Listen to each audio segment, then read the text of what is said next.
बेटी बेटी कहला पापा, बेटी बिसरल काहे, तेजी दिहला आज। बेटी बेटी कहला चाचा, बेटी बिसरल काहे, तेजी दिहला आज। कोखिया के जनम लाई, बेटी दुलारी काहे, भेजी दिहला आज।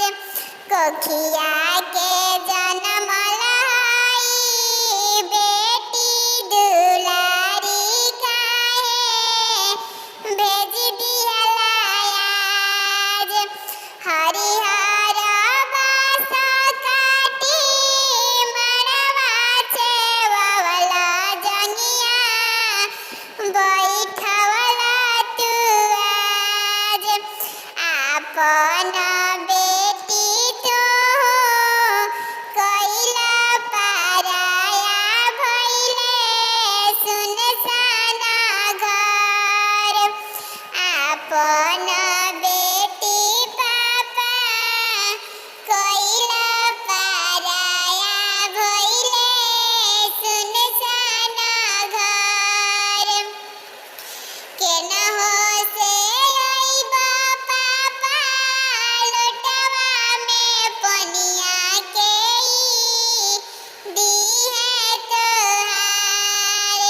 केनहो से अइबा चाचा, लोटवा में पनिया लियले, के जइहे आज। दूसरा के घरवा बेटी, भेजला तू पापा, सुना भइले आंगनाई। दूसरा के घरवा बेटी, भेजला तू पापा, भइले सुना आंगनाई।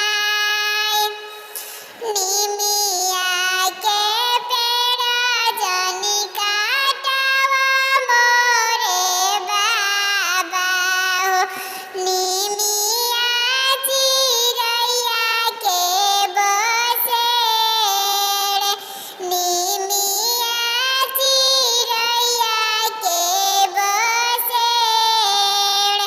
कटब जे डलिया रे उड़ी है सुगनवा हो,